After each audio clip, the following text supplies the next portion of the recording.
योगेश्वर महादेव की जय। गजानंद गणपति भगवान की जय। रामचंद्र भगवान की जय। कृष्ण कन्हैया लाल की जय। आद्य शक्ति अम्बे मात की जय। गजाननं भूत गणाधिसेवितं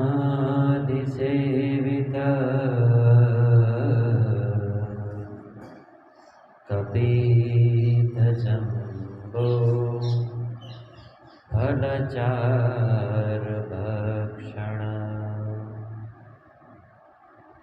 उमासुतं शोक विनाशकारक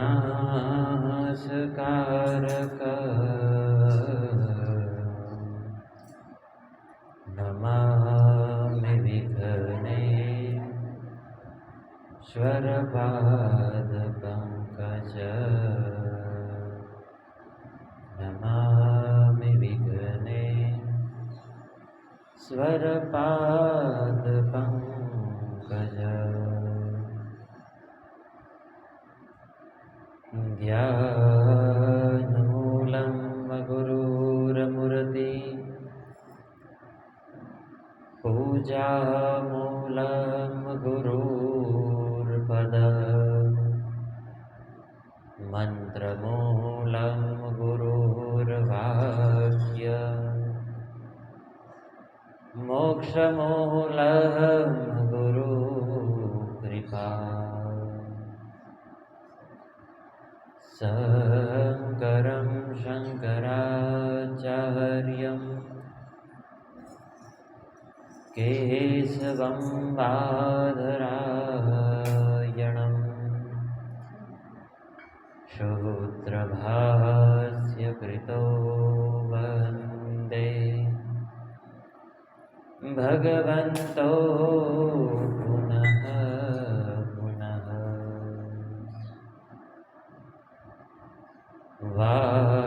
वागर्थाविव सम्प्रगतो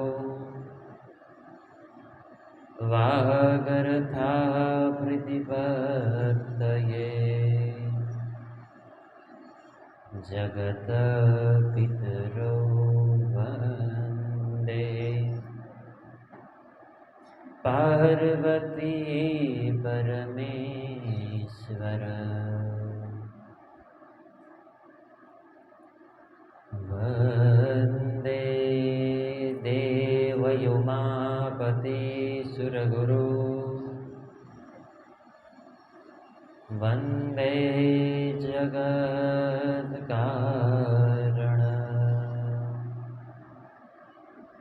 वन्दे पन्नगभूषणं मृगधरम्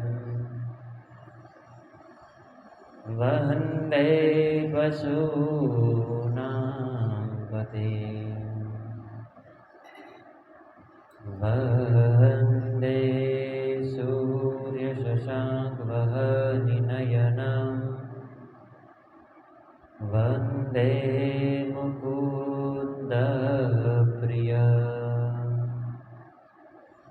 वन्दे भक्तजनाश्रयच्च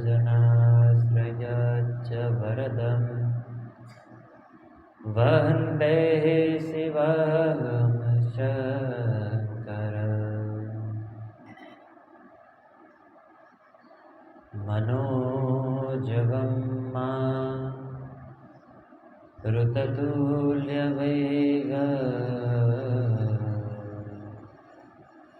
जितेन्द्रियं बुद्धिमतां वरिष्ठं वातात्मनं वा नरयोधमुखिया श्रीरामदूतं शरणं प्रपद्ये। या देवी सर्वभूतेषु मातृरूपेण संस्थिता नमस्तस्यै नमस्तस्यै नमस्तस्यै नमो नमः नमस्तस्यै नमस्तस्यै नमस्तस्यै नमो नमः। बोलिए गजानन गणपति भगवान की जय। पवन सुत हनुमान जी महाराज की जय। रामचंद्र भगवान की जय। कृष्ण कन्हैया लाल की जय।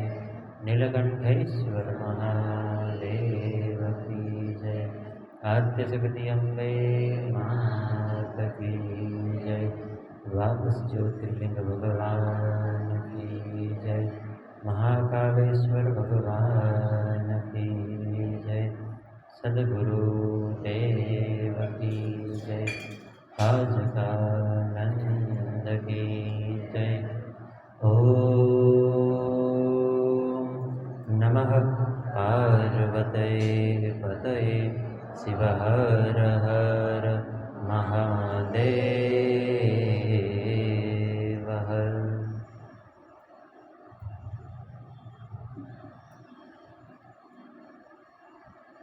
કથાનું આજનું આ દિવ્ય છત્ર જેમાં આપ સર્વ શિવ ભક્તોનું સ્વાગત છે।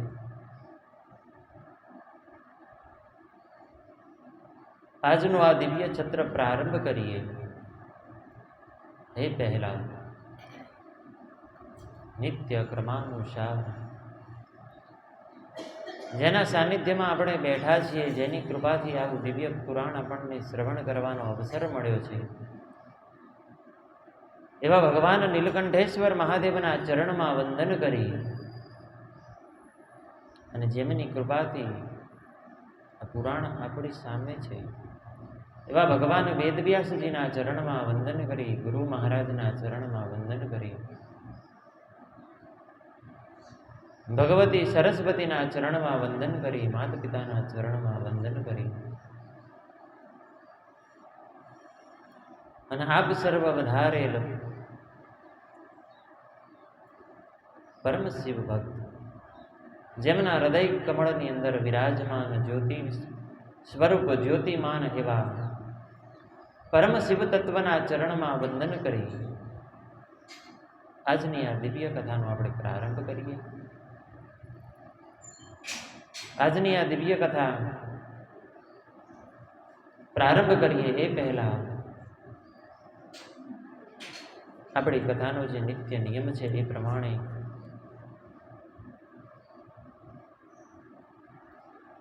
કથાના ગઈકાલના છત્રની અંદર આપણે ભગવાન મહાદેવના દિવ્ય બે યુદ્ધની કથાનું શ્રવણ કર્યું।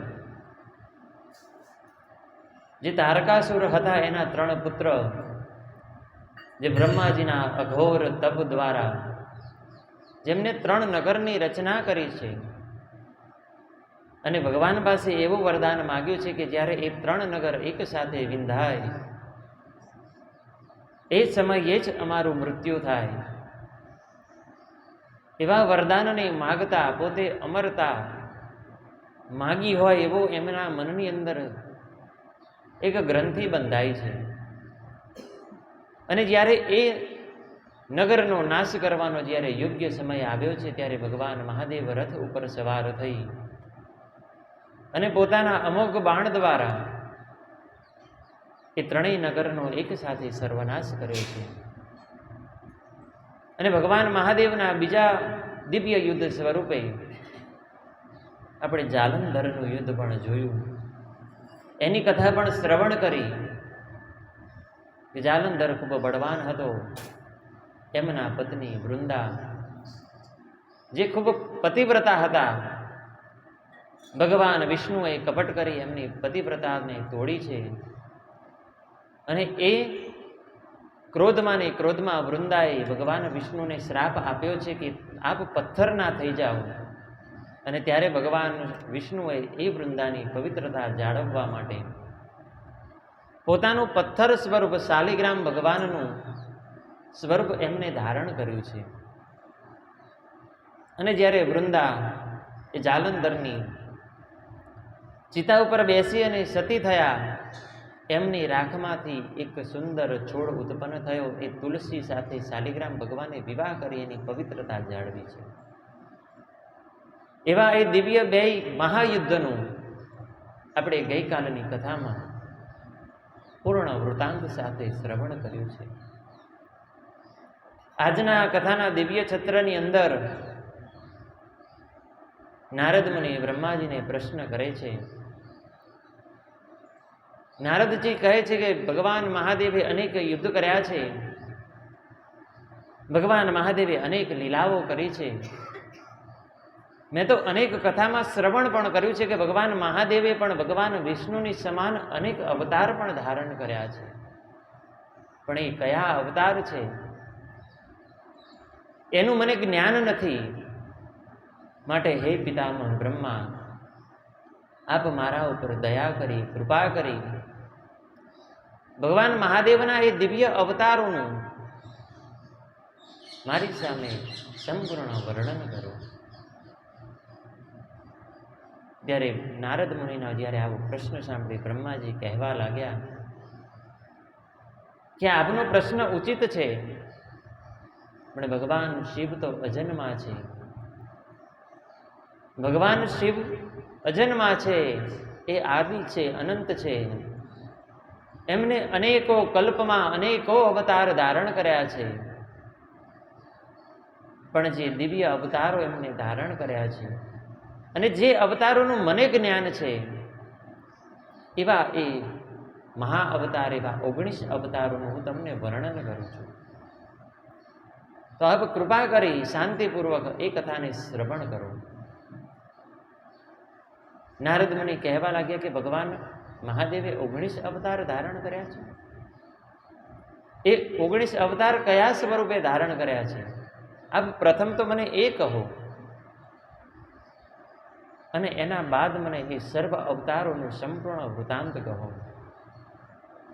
ત્યારે બ્રહ્માજી સંપૂર્ણ અવતારો જે ભગવાન મહાદેવના 19 અવતાર છે એ નારદજીને કહેવા લાગ્યા.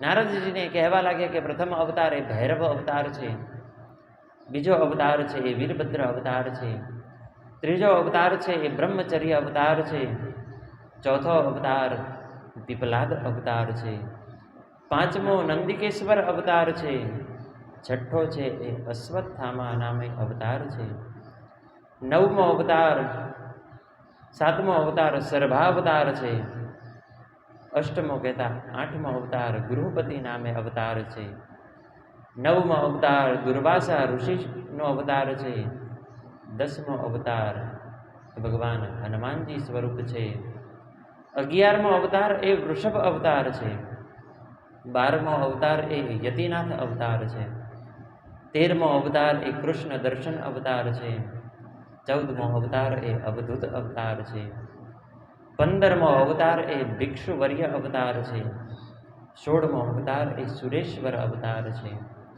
17મો અવતાર એ કિરાત અવતાર, 18મો અવતાર એ સુનટ નર્તક અવતાર અને 19મો એ યક્ષ સ્વરૂપ અવતાર. એવી રીતે ભગવાનના સુંદર 19 અવતાર છે. નારદ મુનિ કહેવા લાગ્યા કે ભગવાનના આ દિવ્ય સ્વરૂપ, દિવ્ય અવતારનું મારે સંપૂર્ણ વૃતાંત શ્રવણ કરવું છે. તો હે પિતામહ બ્રહ્મા, આપ મને ભગવાન મહાદેવના દરેક અવતારોનું વર્ણન કરતા એમનું જે કથન, એમની જે કથા છે એ જ્ઞાન મને આપ અર્પણ કરો. ત્યારે બ્રહ્માજી કહેવા લાગે છે કે ભગવાન મહાદેવનો પ્રથમ અવતાર એ ભૈરવ અવતાર છે. આ 19 અવતારમાંથી આપણે આગળની કથામાં 3 અવતાર શ્રવણ કરી ચૂક્યા છીએ. ભૈરવ અવતાર, વીરભદ્ર અવતાર અને બ્રહ્મચર્ય અવતાર. પ્રથમ અવતાર જે ભૈરવ અવતાર છે, જ્યારે બ્રહ્મા અને વિષ્ણુનું યુદ્ધ ચાલી રહ્યું હતું ત્યારે ભગવાન જ્યારે મહાદેવ એક અગ્નિસ્તંભ સ્વરૂપે પ્રગટ થયા. કેતકીના ફૂલ અને બ્રહ્માજીએ અસત્ય ભાષણ કર્યું અને એ અસત્ય ભાષણને કારણે ભગવાન મહાદેવે અતિ ક્રોધમાં આવી પોતાની ભ્રગુટીમાંથી એક વીર પુરુષની ઉત્પત્તિ કરી, જે ખૂબ ક્રોધમાન અને દિવ્યમાન હતા. એ ભગવાનનો ભૈરવ અવતાર છે. ભગવાનના ભૈરવ અવતારે જ્યારે બ્રહ્માના જે પાંચમું મસ્તક હતું, જેને અસત્ય ભાષણ કર્યું હતું, જે અસત્ય બોલ્યું હતું, જેને ભગવાન શિવની નિંદા કરી હતી, એ પાંચમા મસ્તકનું એમને છેદન કર્યું છે. અને જ્યારે બ્રહ્માના મસ્તકનું છેદન કર્યું ત્યારે ભગવાન શિવના અંશ અવતાર હોવા છતાં એ ભૈરવ દેવને બ્રહ્મ હત્યાનું પાપ લાગ્યું છે. ભગવાન શિવના ચરણમાં પડી ભૈરવદેવ કહેવા લાગ્યા કે મારી ઉપર બ્રહ્મ હત્યાનું પાપ છે, આ પાપનું નિવારણ હું કેવી રીતે કરું, આ પાપમાંથી હું મુક્ત કેવી રીતે થાઉં? ત્યારે ભગવાન મહાદેવે કહ્યું કે બ્રહ્માજીનું આ જે કપાયેલું મસ્તક છે, એ મસ્તકને આપ હાથમાં ગ્રહણ કરી અને આ સૃષ્ટિની તમે પ્રદક્ષિણા કરો. આ સૃષ્ટિ ઉપર જેટલા સ્થિત તીર્થો છે એ સર્વ તીર્થોના સ્થાન ઉપર જઈ આપ દર્શન કરો. જેટલી નદી, જેટલી મહાનદી, જેટલા સરોવર પવિત્ર છે એ સર્વમાં આપ સ્નાન કરો. અને જે ક્ષેત્રમાં આપનું આ બ્રહ્મ હત્યાનું પાપ એ સમાપ્ત થશે, એ ક્ષેત્રમાં પહોંચતા જ બ્રહ્માજીનું આ પાંચમું મસ્તક જે તમારા હાથમાં છે એ આપમેળે તમારા હાથમાંથી મુક્ત થશે અને એ સમયે આપ પણ બ્રહ્મ હત્યાના પાપમાંથી મુક્ત થશે. ભગવાન શિવના આ વચન સાંભળી ભૈરવદેવ આ સંપૂર્ણ સૃષ્ટિની પ્રદક્ષિણા કરવા લાગ્યા. અનેક તીર્થના દર્શન કર્યા, અનેક નદીઓમાં સ્નાન કર્યું, અનેક સાગરોમાં એમને અનેક વર્ષો સુધી એ સાગરના નદીના કિનારે બેસી ભગવાન મહાદેવનું સ્મરણ કર્યું. અને એ જ ભૈરવદેવ ફરતા ફરતા એક કાશી નગરીની અંદર આવ્યા છે. શાસ્ત્રમાં તો એમ કહ્યું છે કે જે કાશી નગરી છે એ આદિનગર છે. એ નગરની ઉત્પત્તિ સ્વયં ભગવાન શિવે કરેલી છે અને એ નગર ભગવાન શિવના ત્રિશૂળ ઉપર વાસ કરે છે.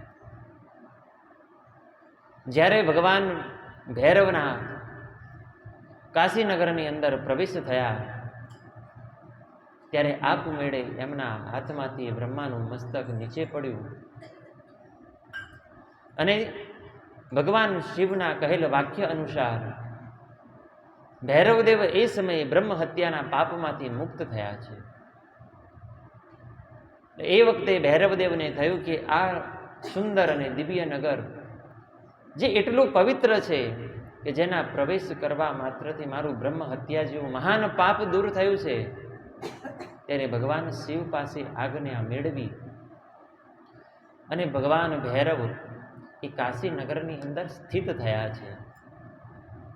આજે પણ તમે કાશીમાં જાઓ અને કાશી વિશ્વનાથના દર્શન કરો અને કાશીના કોટવાડ એવા કાળ ભૈરવના દર્શન ન કરો તો કાશીની યાત્રા તમારી અધૂરી રહે છે. અને આપણા ગુજરાતીમાં કહેવત છે કે સુરતનું જમણ અને કાશીનું મરણ. ગમે તેવો પાપી વ્યક્તિ હોય પણ અંત સમયે જો કાશી નગરીમાં પહોંચે અને જો એના પ્રાણ કાશી નગરીમાં છૂટે તો એના દરેક પાપ નષ્ટ થઈ અને શિવલોકને પામે છે.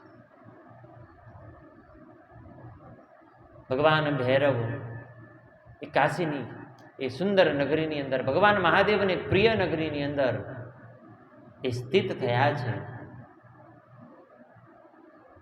નારદ મુનિએ ભૈરવદેવની આ કથા શ્રવણ કરી. ભગવાનના એક અવતારની કથા શ્રવણ કરતા એમની આતુરતા વધવા લાગી. બ્રહ્માજીને કહેવા લાગ્યા કે મને બીજા અવતારોની પણ કથા શ્રવણ કરવી છે.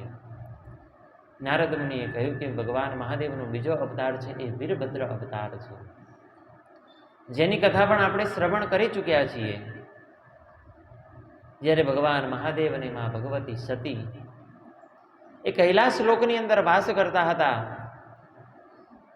અને ભગવતી સતીના પિતા પ્રજાપતિઓમાં શ્રેષ્ઠ એવા દક્ષ પ્રજાપતિએ જ્યારે મહાયજ્ઞનું પ્રારંભ કર્યો, એમના ઘરે સુંદર અવસરનું આયોજન કર્યું. એ સમયે સર્વ દેવોને તો બોલાવ્યા પણ મહાદેવને ન બોલાવ્યા, જગદંબા સતીને ન બોલાવ્યા.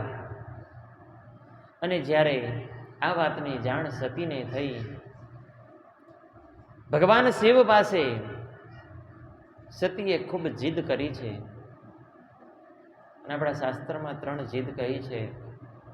3 હઠ એવી કીધી કે બાળ હઠ, સ્ત્રી હઠ અને રાજહઠ. બાળક જીદ કરે, આપણને ખબર હોય કે આ ખાવાથી એ બીમાર પડશે, પણ એ જીદે ભરાય, રડવા લાગે, તોફાન કરવા લાગે, તો આપણે એને એ વસ્તુ લઈ દેવી પડે. એવી જ રીતે એક સમયે જ્યારે સ્ત્રી હઠે ભરાય તો એનું પણ માન રાખવું પડે. એમ જ રાજા પણ જો હઠે ભરાય, પ્રજા પણ સમજાવે, એમના મંત્રી પણ સમજાવે કે રાજા આ કર્મ ન કરાય, આનાથી તમારું અહિત થાય. પણ આપણા ગુજરાતીમાં કહેવત છે ને કે રાજા વાજાને માને તો માને, નહીં તો ના માને. એમાં એ 3 હઠમાં જે શ્રેષ્ઠ હઠ એ સ્ત્રી હઠ. જગદંબાએ હઠ પકડી કે ભલે પિતાના ત્યાંથી આમંત્રણ ન આવ્યું હોય, પણ દીકરીને પિતાના ત્યાં જવું હોય એમાં કોઈ આમંત્રણની જરૂર નથી. આપને એ મહાયજ્ઞમાં આવવું ન હોય તો આપ કૈલાસ ઉપર બેસો, પણ મારે તો મારા પિતાના ત્યાં એ અવસરમાં જવું છે. જ્યારે જગદંબા ત્યાં પહોંચ્યા, ભગવાન શિવનું સ્થાપન નહીં, ભગવાન શિવનો યજ્ઞમાં ભાગ નહીં, અસંપૂર્ણ દ્રશ્ય જોઈ સતીને ખૂબ દુઃખ લાગ્યું. ત્યારે એમના પિતાને કહેવા લાગ્યા કે સર્વ દેવોનું સ્થાપન છે, સર્વ દેવોનો યજ્ઞની અંદર ભાગ છે, પણ આ સર્વ દેવોના પણ આરાધ્ય દેવ એવા ભગવાન મહાદેવનું સ્થાપન કેમ નથી? ત્યારે ભગવાન મહાદેવનું અપમાન કરતા દક્ષ પ્રજાપતિ ખૂબ કટુ વચન બોલ્યા છે.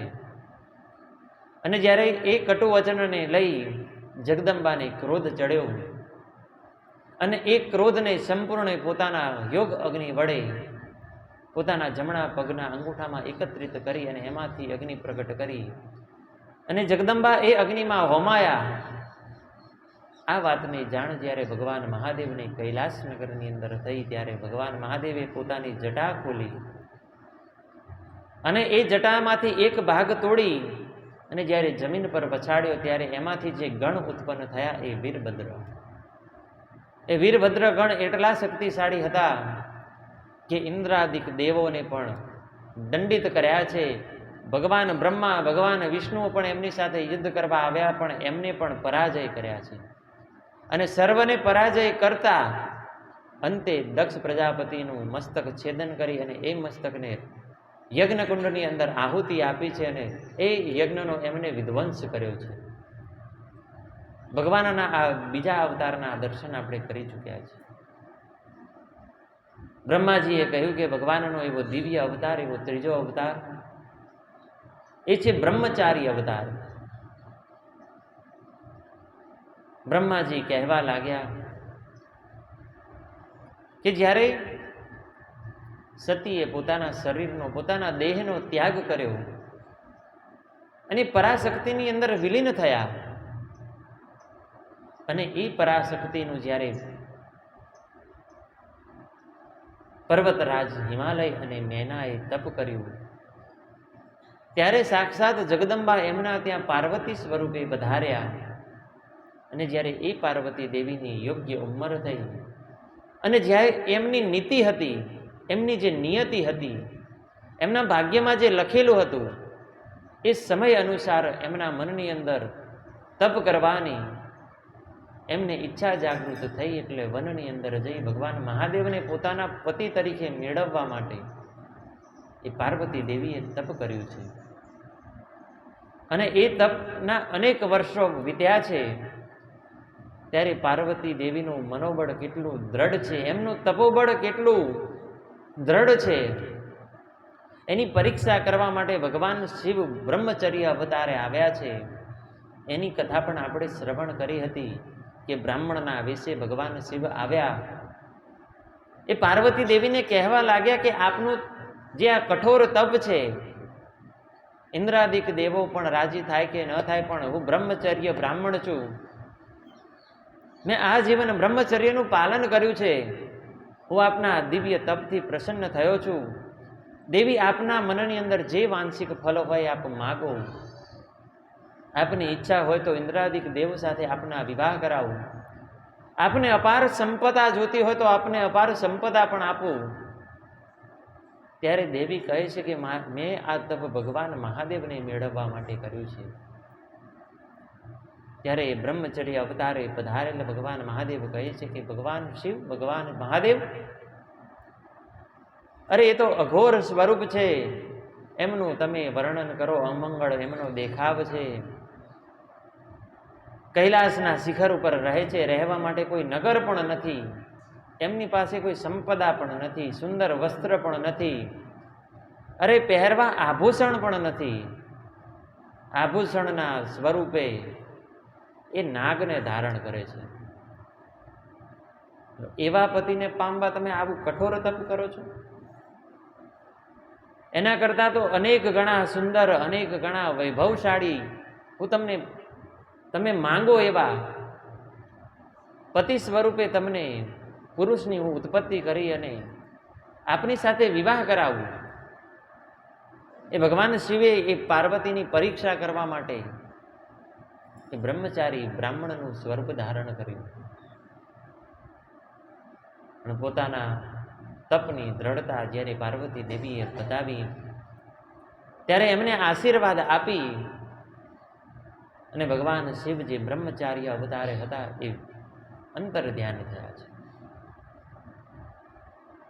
ભગવાન શિવનો ચોથો અવતાર એટલે પીપલાદ અવતાર. પીપલાદ અવતારની અંદર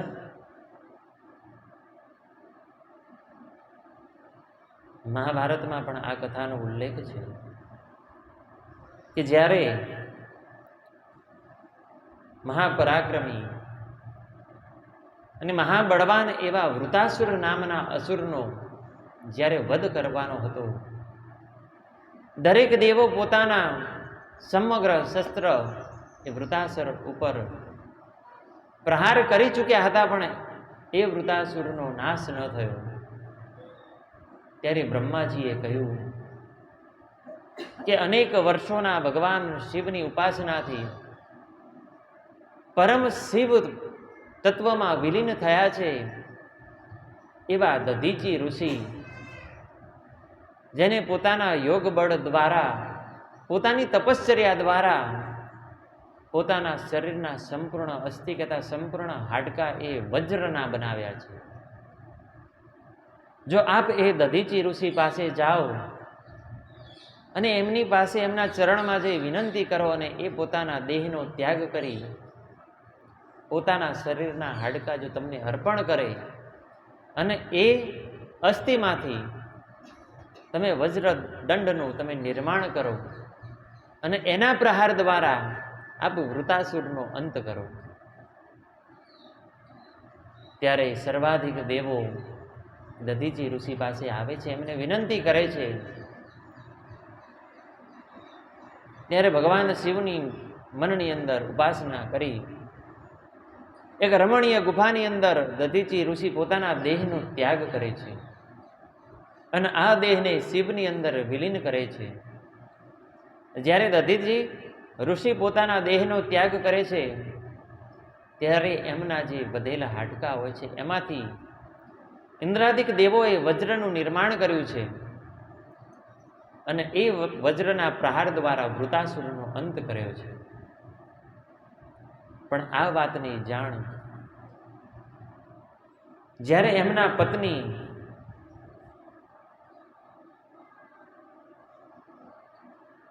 દધીજી ઋષિના પત્ની સુરચનાને થઈ છે, ત્યારે પોતાના પતિની પાછળ પતિલોકને પામવા માટે, સતી થવા માટે એ શુદ્ધ ચિતા ઉપર બિરાજમાન થઈ અને અગ્નિદેવનું આવાહન કરી રહ્યા હતા. એ સમયે આકાશવાણી થઈ છે કે આપના ગર્ભની અંદર એ દધીચી ઋષિનું તેજ છે, માટે એ બાળકને તમે જન્મ આપો અને ત્યારબાદ આપના મનની અંદર જે વિચાર છે એને પરિપૂર્ણ કરો. આકાશવાણી પૂર્ણ થઈ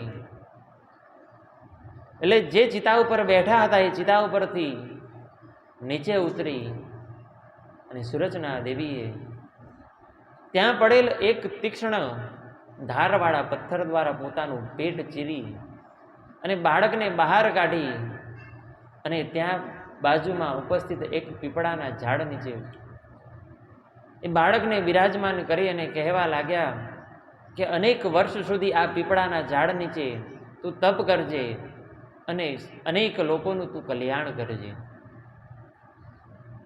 એવી રીતે આશીર્વાદ આપી ત્યાં સુલોચના દેવી છે સતી થયા, અગ્નિકુંડની ઉપર બિરાજમાન થઈ, ચિતાની ઉપર બિરાજમાન થઈ અને એ સતી થયા છે. જ્યારે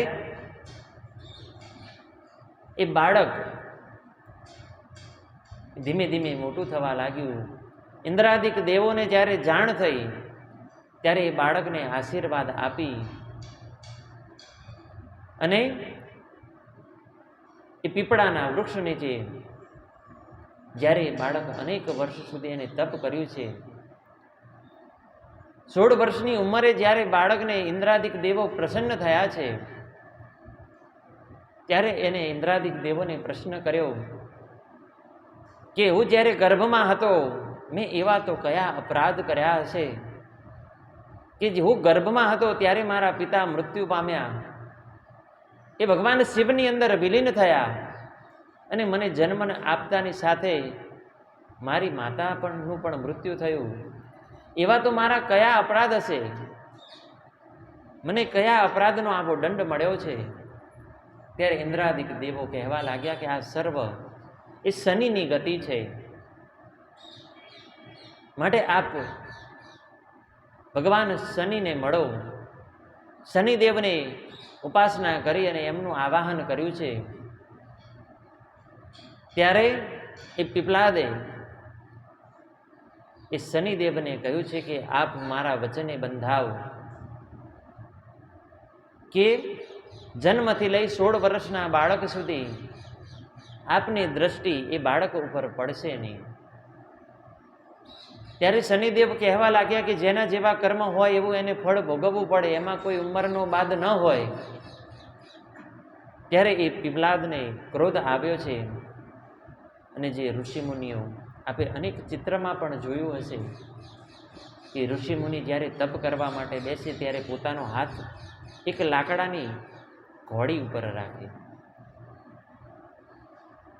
એ બ્રહ્મ સ્વરૂપ જે કાષ્ઠ હતું, પીપલાદે એનો ઘા કરી શનિદેવ ઉપર પ્રહાર કર્યો છે અને શનિદેવ એને બચવા માટે આ ત્રણેય લોકમાં ફરવા લાગ્યા. શનિદેવ પોતાના વાહન કાગ ઉપર બેસી ત્રણેય લોકની અંદર પવનના વેગે ભાગવા લાગ્યા, પણ એ બ્રહ્મ જે કાષ્ઠ હતું એમને એમનો પીછો છોડ્યો નહીં અને અંતમાં એમના ઘૂંટણે આવી અને એ પ્રહાર વાગ્યો છે, જેથી શનિદેવ એ થોડા લંગડા થયા છે.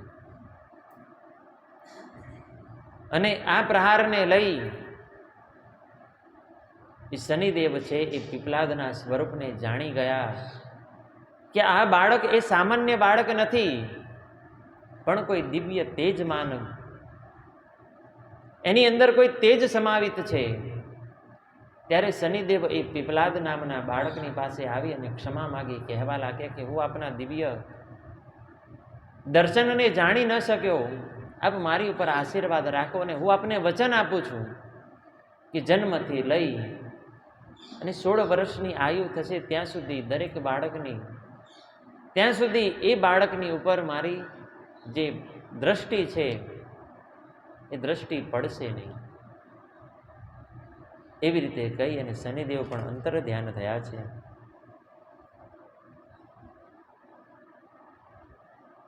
બ્રહ્માજીએ કહ્યું કે પીપલાદના અવતારના આપણે દર્શન કર્યા. ભગવાનનો 5મો અવતાર એ નંદી અવતાર છે, જે ભગવાન મહાદેવનું વાહન છે.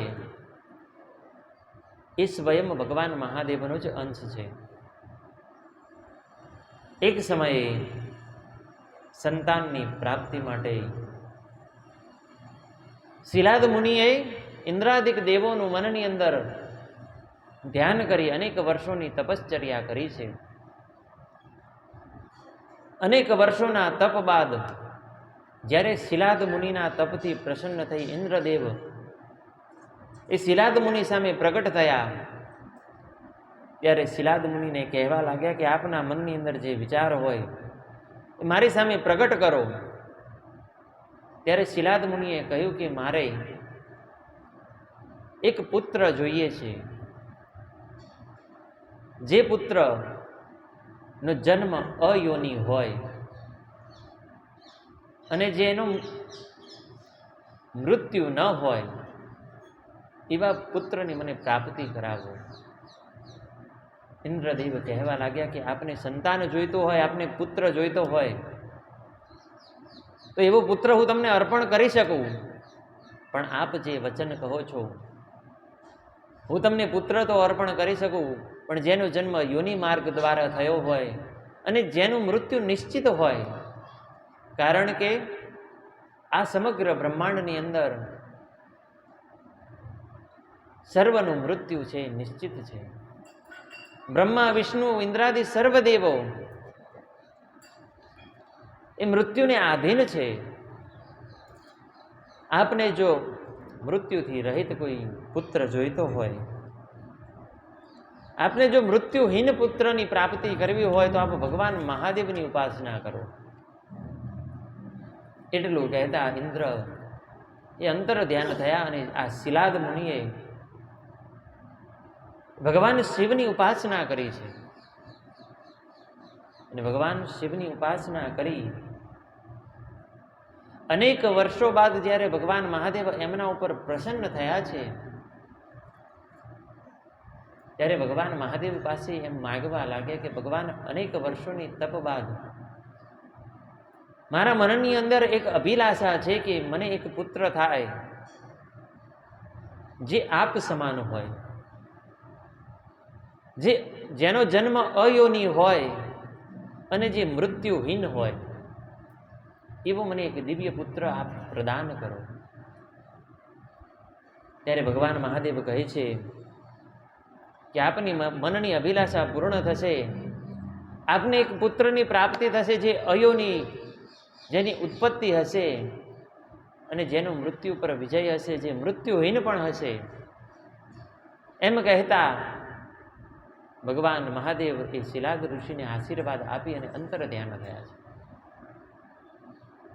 ભગવાનના આ વરદાનને, ભગવાનના આ આશીર્વાદને વર્ષો વીત્યા છે. એક સમયે શિલાદ ઋષિ પોતાના આશ્રમની અંદર યજ્ઞ કરવા માટે, ત્યાંની ધરાને પવિત્ર કરવા માટે, ત્યાંની ભૂમિને સમતલ કરવા માટે એ ભૂમિને ખેડી રહ્યા હતા, ખેડી અને સમતલ કરી રહ્યા હતા. એ ખેડતા ખેડતા એ ભૂમિમાંથી એક તેજ પ્રગટ થયું.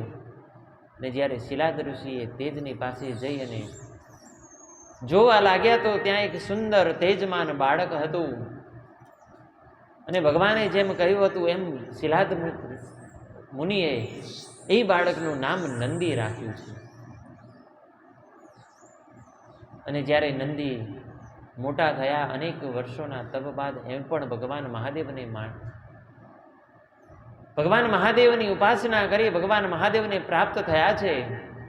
અને એટલું જ નહીં, ભગવાન મહાદેવને પ્રાપ્ત થયા બાદ ભગવાન મહાદેવે એ નંદિકેશ્વરને એ પોતાના સર્વાધિક ગણોના અધિપતિ બનાવ્યા છે, એમને ગણાધિપતિ બનાવ્યા છે. અને ભગવાન નંદિકેશ્વરને એમને ઉપમા આપી છે ધર્મની. જે ભગવાન મહાદેવનું જે વાહન છે એ ધર્મનું સ્વરૂપ છે. માટે કોઈ પણ શિવાલય હોય ત્યાં ભગવાન શિવની સ્થાપના હોય, જગદંબા પાર્વતીની સ્થાપના હોય, ગંગાદેવીની સ્થાપના હોય, પણ જો નંદી ભગવાનની સ્થાપના ન હોય તો એ શિવાલય અધૂરું રહે છે. અને નંદી ભગવાનના દર્શન કર્યા સિવાય તમે ભગવાન મહાદેવના દર્શન કરો તો એ દર્શન પણ અપૂર્ણ રહે છે. ભગવાન મહાદેવે એ નંદિકેશ્વરને એટલી ઉપમા આપી છે. નારદ મુનિએ સર્વ અવતારોનું બ્રહ્માજી પાસેથી શ્રવણ કરી અને ધન્ય થયા છે. ભગવાનના દિવ્ય અવતારો શ્રવણ કરતા કરતા નારદ મુનિની આંખમાંથી અશ્રુ વહેવા લાગ્યા છે. નારદ મુનિ કહેવા લાગ્યા કે ભગવાન મહાદેવનો જે નંદી અવતાર છે એ પછી ભગવાને કયો અવતાર ધારણ કર્યો? બ્રહ્માજી કહેવા લાગ્યા કે ભગવાન મહાદેવે અશ્વત્થામા નામે અવતાર ધારણ કર્યો છે. મહાભારતનું યુદ્ધ આપણે સર્વ જાણીએ છીએ. એ મહાભારતના યુદ્ધમાં રણભૂમિએ ચડેલા અનેક પાત્રને પણ આપણે ઓળખીએ છીએ. બ્રહ્માજી કહેવા લાગ્યા કે અશ્વત્થામા જે છે એ કાળ, ક્રોધ, યમ તથા ભગવાન શિવના અંશ અવતાર છે. મહાભારત કાળની અંદર ગુરુ દ્રોણાચાર્ય એમણે અનેક હજારો વર્ષ સુધી તપ કર્યું છે અને એ તપથી પ્રસન્ન થઈ ભગવાન મહાદેવે જ્યારે એમને દર્શન આપ્યા છે ત્યારે દ્રોણાચાર્ય ઋષિએ કહ્યું છે કે ભગવાન,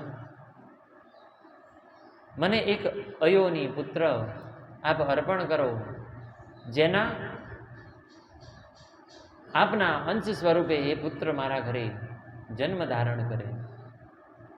ભગવાન મહાદેવે કહ્યું છે કે આપની આ ઈચ્છા પરિપૂર્ણ થશે. અને ભગવાન મહાદેવ એ દ્રોણાચાર્યના ઘરે અશ્વત્થામા સ્વરૂપે એમણે જન્મ ધારણ કર્યો છે. મહાભારત ગ્રંથની અંદર તો કહ્યું છે કે અશ્વત્થામા એ સમગ્ર જે મહાભારતનું યુદ્ધ હતું એ સમગ્ર યુદ્ધને એક ક્ષણ માત્રમાં કૌરવો તરફ, કૌરવોની દિશા તરફ વાળવાની એમના અંદર સામર્થ્ય હતું, એટલી એમનામાં શક્તિ હતી. પણ કર્મના જોગે યુદ્ધના અંતિમ દિવસે એમને સેનાપતિ ઘોષિત કર્યા છે. યુદ્ધના અંતિમ દિવસે એમને સેનાપતિ ઘોષિત કર્યા. અનેક કૌરવો મૃત્યુ પામ્યા છે, માટે યુદ્ધને વિજય તો ન કરી શક્યા, પણ પાંડવોને મોટી ક્ષતિ પહોંચે એ માટે બ્રહ્માસ્ત્રનું આવાહન કરી અને અર્જુન પત્નીના પેટની અંદર જે ગર્ભ હતો એનો નાશ કર્યો છે. ત્યારે ભગવાન કૃષ્ણએ એમના જન્મથી જે એમના મસ્તક ઉપર મણિ ધારણ કરેલો હતો એ મણિ ભગવાન કૃષ્ણએ પોતાના સુદર્શન ચક્ર વડે એ મણિને ઉખાડી અને અશ્વત્થામાને એ શ્રાપ આપ્યો છે કે આપ આ સૃષ્ટિની અંદર આપ અમરતાને પામશો. અમર થઈએ એ તો વરદાન કહેવાય ને, પણ આ અશ્વત્થામા માટે એ શ્રાપ શા માટે? કારણ કે તમે અમર તો થાશો, પણ અનેક પ્રકારની પીડાથી આપ યુક્ત થાશો. અનેક પ્રકારની પીડા આપને અમર જીવન સુધી તમારે ભોગવવાની રહેશે. હાલની આ ઘડીએ, આ કડી કાળની અંદર પણ આપણા જે 8 ચિરંજીવી છે એમાં પ્રથમ છે અસ્વસ્થામાં. એ હાલ પણ કળિયુગની અંદર જીવિત છે એવું શાસ્ત્રોની અંદર વર્ણિત છે. બ્રહ્માજીએ અસ્વસ્થામાના ભગવાન શિવના અવતારનું જે વર્ણન કર્યું એ પછી ભગવાને કહ્યું છે કે ભગવાન મહાદેવનો એક અવતાર થયો છે સર્ભા અવતાર. એ સર્ભા અવતાર નું વર્ણન એ વરાહ પુરાણમાં પણ છે, સ્કંદ પુરાણમાં પણ છે અને શ્રી શિવ મહાપુરાણમાં પણ છે. એ સર્ભા અવતાર એવું કહેવાય છે કે જ્યારે પ્રહલાદના ધર્મનું રક્ષણ કરવા માટે અને અધર્મી રૂપી હિરણ્યાકશ્યપનો નાશ કરવા માટે જ્યારે ભગવાન વિષ્ણુ સ્તંભ ફાડી અને નૃસિંહ સ્વરૂપે અડધું નરનું શરીર અડધું સિંહનું સ્વરૂપ એવા નૃસિંહ સ્વરૂપે ભગવાન વિષ્ણુ જ્યારે પ્રગટ થયા, એમને હિરણ્યાકશ્યપનો વધ તો કર્યો પણ મનની અંદર અત્યંત ક્રોધ છે. એ ક્રોધને લઈ ત્યાં ઉપસ્થિત સર્વ ઉપર એ પ્રહાર કરવા લાગ્યા અને એ નગરનો પણ નાશ કરવા લાગ્યા અને એમની ગર્જનાથને લઈ આકાશ છે એ ફાટવા લાગ્યા. અનેક દેવોએ, અનેક ઋષિગણોએ, અરે ભગવાન વિષ્ણુના પરમ ભક્ત એવા પ્રહલાદે પણ ભગવાનની સ્તુતિ કરી છે, પણ ભગવાનનો ક્રોધ શાંત થયો નથી. ત્યારે એ ભગવાન વિષ્ણુના નૃસિંહ સ્વરૂપના અવતારને, એમના એ ક્રોધને શાંત કરવા માટે ભગવાન મહાદેવે, ભગવાન શિવે એ સર્ભા અવતાર ધારણ કર્યો છે. એ સર્ભા અવતારનું વર્ણન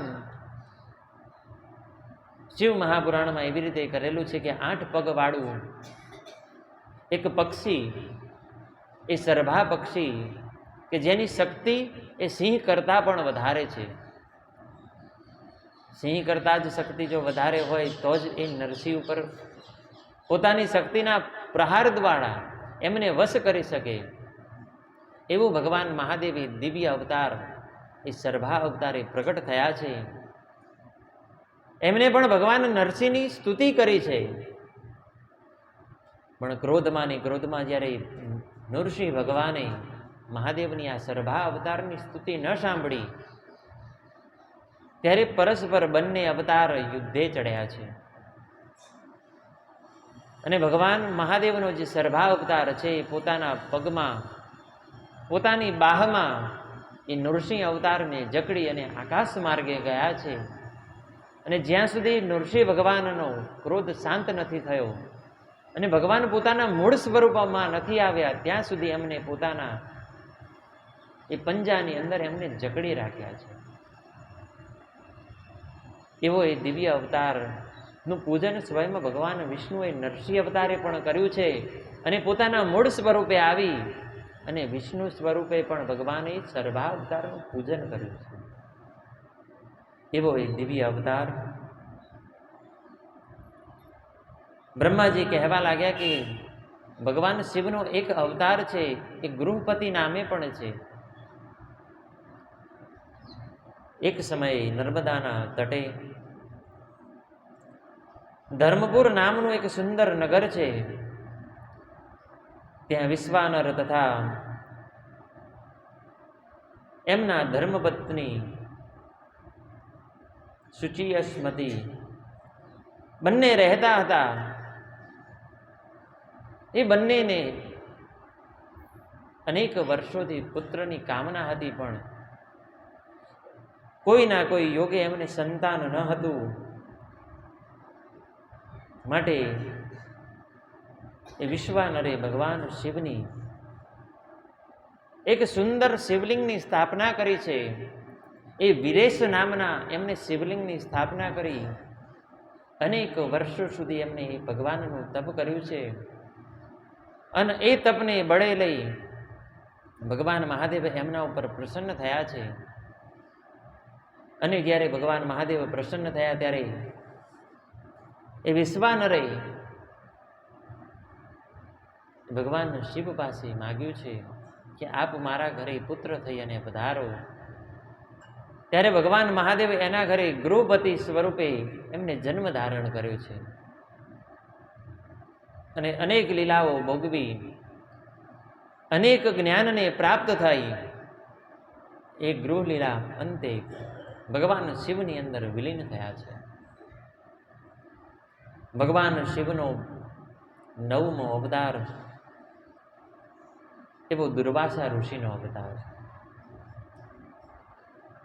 દુર્વાસા ઋષિ આપણે સર્વ જાણીએ છીએ કે ક્રોધમાં સૌથી શ્રેષ્ઠ હોય એવા 2 જ ઋષિ છે. એક છે ભગવાન શિવના અંશા અવતાર એવા દુર્વાસા ઋષિ અને એક છે ભગવાન વિષ્ણુના અંશા અવતાર એવા ભગવાન પરશુરામ, કે જેના ક્રોધની સામે કોઈ પણ શસ્ત્ર કોઈ પણ અસ્ત્ર એ નિસ્તેજ થઈ જાય છે. એવા એ દુર્વાસા ઋષિ સ્વરૂપે પણ ભગવાન મહાદેવે જન્મ ધારણ કર્યો છે. એક સમયે ધર્મ ગ્રંથમાં જે કથા કહી છે, સતી અનસૂયા અને એમના પતિ મહર્ષિ અત્રિ ઋષિ એ પુત્ર કામના માટે એ ત્રિદેવનું મનની અંદર સ્મરણ કરતા, બ્રહ્મા વિષ્ણુ અને મહેશ ત્રણેયનું મનની અંદર સ્મરણ કરતા અનેક વર્ષોના તપ બાદ જ્યારે ત્રિદેવ એમની સામે પ્રગટ થયા છે ત્યારે અત્રિ ઋષિએ કહ્યું કે આપ ત્રણેયના સ્વરૂપમાન મને પુત્રની પ્રાપ્તિ થાય એવા આપ મારા ઉપર આશીર્વાદ આપો, આપ મને એવું વરદાન આપો. ત્યારે બ્રહ્મા વિષ્ણુ અને મહેશે એમને વરદાન આપ્યું છે. બ્રહ્માના સ્વરૂપ ચંદ્રમા એમના ઘરે પ્રગટ થયા છે. ભગવાન વિષ્ણુના સ્વરૂપ મહાન સંન્યાસી ઉત્પન્ન થયા છે અને ભગવાન શિવના અંશ અવતારે ભગવાન શિવ સ્વરૂપ એ દુર્વાસા ઋષિનો એમના ત્યાં જન્મ થયો છે. એ દુર્વાસા ઋષિએ પણ અનેક વર્ષ સુધી ભગવાન શિવની ઉપાસના કરી અને પોતાના તપોબળને એટલું દ્રઢ બનાવ્યું છે કે એમના તપના બળે એમના ક્રોધને લઈ એમને અનેકો વખત બ્રહ્માને પણ શ્રાપ આપ્યા છે, વિષ્ણુને પણ શ્રાપ આપ્યા છે, ઇન્દ્રાદિક દેવોને પણ શ્રાપ આપ્યા છે. એમના ક્રોધની સામે મેં કહ્યું ને કે કોઈ શસ્ત્ર કોઈ દેવ એક ક્ષણ માત્ર પણ ટકી શકતા નહીં. એવો એ ભગવાન મહાદેવનો દિવ્ય અવતાર એ દુર્વાસા ઋષિ અવતાર. બ્રહ્માજી કહેવા લાગ્યા કે ભગવાન મહાદેવનો સર્વાધિક શ્રેષ્ઠ અને જે કળિયુગમાં સૌથી વધારે પૂજાય છે એવો અવતાર હોય તો એ હનુમાન અવતાર. ભગવાન મહાદેવ ભગવાન રુદ્રનો 11મો ગણ, 11મો રુદ્ર જેને આપણે કહીએ એવા ભગવાન હનુમાનજી મહારાજની ઉત્પત્તિ કેવી રીતે થઈ? શાસ્ત્રમાં વર્ણિત કથા છે કે જ્યારે સમુદ્ર મંથન થયું અને સમુદ્ર મંથનની અંદર દેવો અને દાનવોએ જ્યારે પરસ્પર સમુદ્ર મંથન કરી અનેક રત્નની જ્યારે પ્રાપ્તિ કરી, એ અનેક રત્ન બાદ કાળકૂટ નામનું હળાહળ વિષ નીકળ્યું, જે ભગવાન મહાદેવે કંઠની અંદર રાખ્યું અને નીલકંઠ કહેવાયા. અને જ્યારે અંતમાં અમૃતનો કુંભ નીકળ્યો, એ અમૃતનો કુંભ છે એ દૈત્યો લઈ અને ભાગ્યા છે. એ દૈત્ય પાસેથી એ અસુરો પાસેથી અમૃતનો કુંભ મેળવવા માટે અને દરેક દેવોને અમૃતનું પાન કરાવવા માટે ભગવાન વિષ્ણુએ વિશ્વ મોહિનીનું સ્વરૂપ ધારણ કર્યું છે. અને વિશ્વ મોહિનીનું સ્વરૂપ ધારણ કરી એ દૈત્યો પાસેથી એ અમૃતનો કૂપ છીનવી ભગવાન વિષ્ણુ એ મોહિની સ્વરૂપે સર્વ દેવોને અમૃતપાન કરાવ્યું છે. અને સાથે સાથે સર્વ દેવોને એ રસાદ્રવ્ય રસાપાન કહેતા દરેક દેવોને મદિરાપાન કરાવ્યું છે. અને એ મદિરાના નશામાં સર્વ દૈત્યો એ નાચવાને કૂદવા લાગ્યા. પણ જે ભગવાન વિષ્ણુનો આજે વિશ્વ મોહિની અવતાર હતો, એનું ભગવાન મહાદેવે જ્યારે દર્શન કર્યા છે, તે અકલ્પનીય એ સુંદરતાને ભગવાન મહાદેવ મોહિત થયા છે. અને એ મોહનને લઈ ભગવાન મહાદેવનું એક અમોઘ તેજ એ સ્ખલિત થયું છે. અને ભગવાન મહાદેવનું એ તેજને સ્ખલિત થતા જોઈ સપ્ત ઋષિઓએ એ તેજને એક પર્ણની અંદર ઝીલી લઈ એ પર્ણની અંદર એમને સુરક્ષિત કર્યું છે. જ્યારે યોગ્ય સમય આવ્યો ત્યારે વાનર રાજ કેસરીના ધર્મપત્ની એવા અંજનીના, જે પોતે સ્વયં શિવ ભક્ત છે, એક સમયે પોતે ગાઢ નિંદ્રામાં હતા, ત્યારે એ સપ્ત ઋષિઓએ એ અંજનીના કાનના છિદ્ર દ્વારા એ અમોઘ તેજ પધરાવી અને એમને ગર્ભ પ્રદાન કરાવ્યો છે.